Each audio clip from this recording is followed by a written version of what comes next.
木心先生曾说过，所谓无底深渊，下去也是一片前程万里。只有勇敢跳进从未探索过的谷底，才能登上从未触及的巅峰。即使狂风肆虐，只要你不轻言放弃，就不会有人舍弃你。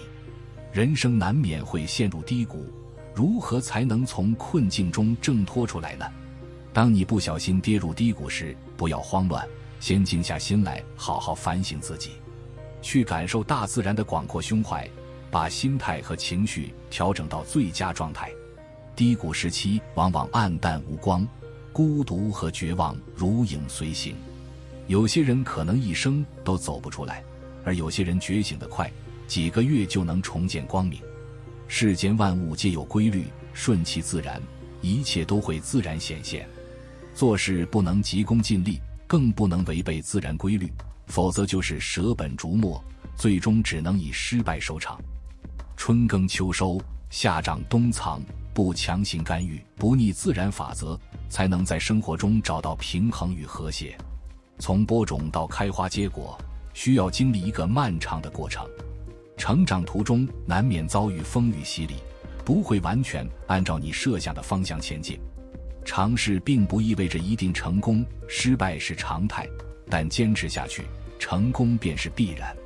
放弃还是坚持，往往只在一念之间。这个世界上没有一劳永逸、稳赚不赔的买卖，做事过程中充满太多不可控的因素，没有任何生意能保证你赚多少钱。如果有人这么说，那多半是骗局。经济不太景气，赚快钱的时代已经过去。调整好心态，不要小看每一笔小钱，只要有利润，就低下头认真去做。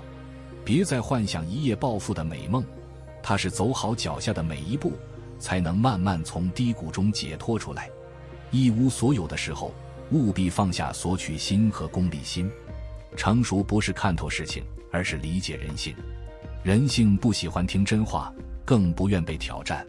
底层的穷人痴迷于钻研技术，整天琢磨如何提升技能，而上层人每天研究人性。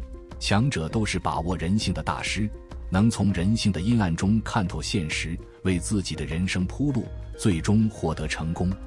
人性自私自利，好逸恶劳，趋利避害。想要成就事业，就得顺着人性做事，逆着人性做人。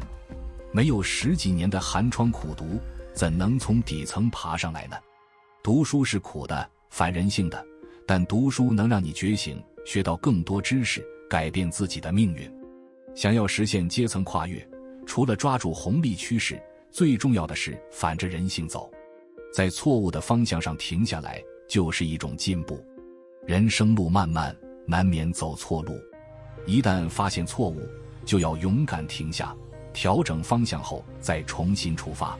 有时候你很努力，却事事不顺，可能是因为方向选错了。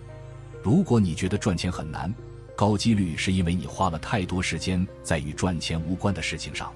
人的时间和精力有限，不要把核心资源浪费在无意义的事上。对于普通人来说，成功最快的方式是专注于一件事。只有把时间集中在高产出的事情上，才能带来持续不断的财富。更不要轻易赌自己的未来，时代红利普通人很难抓住。潮水退去，才知道谁在裸泳。迎接财运，拥抱美好人生。古人说，一屋不扫，何以扫天下？学会断舍离，才能迈向轻盈健康成功的人生。先把家里的居住环境整理最佳化，清理无用的垃圾，打扫房间，收拾书房和办公桌，舍弃多余的欲望和执念。拿出一张纸，写下想法和欲望，然后逐步删去与成长无关的内容。一点点最佳化，一点点提炼，才能找到人生的目标和方向。挖掘自己的优势和擅长之处，才能更好地为自己服务。虽然经济不景气，但生意和投资仍有门路。如果你曾创业失败或背过债务，就会格外珍惜当下的每一分钱。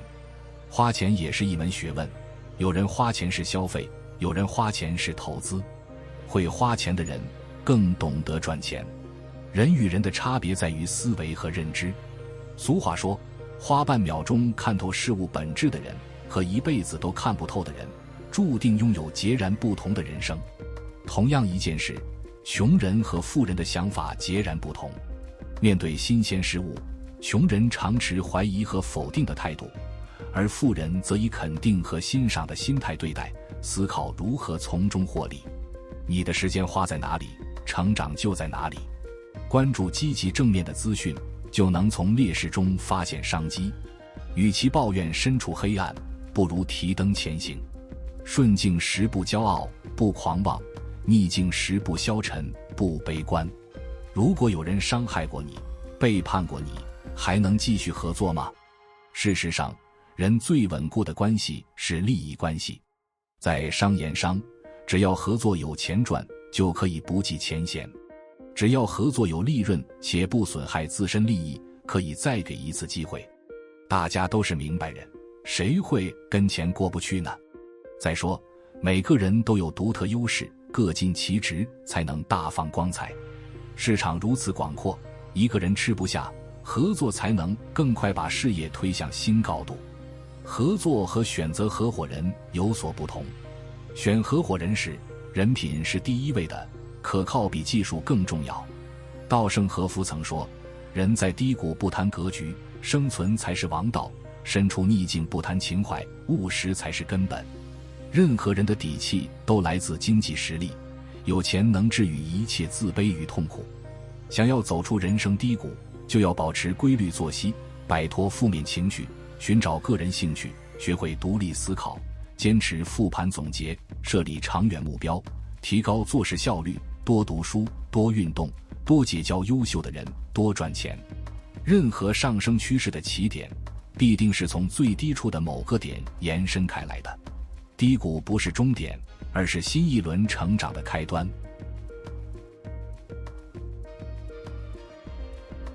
今天先分享到这里，如果对你有帮助，欢迎按赞订阅智慧补丁，超越自我，完善人生。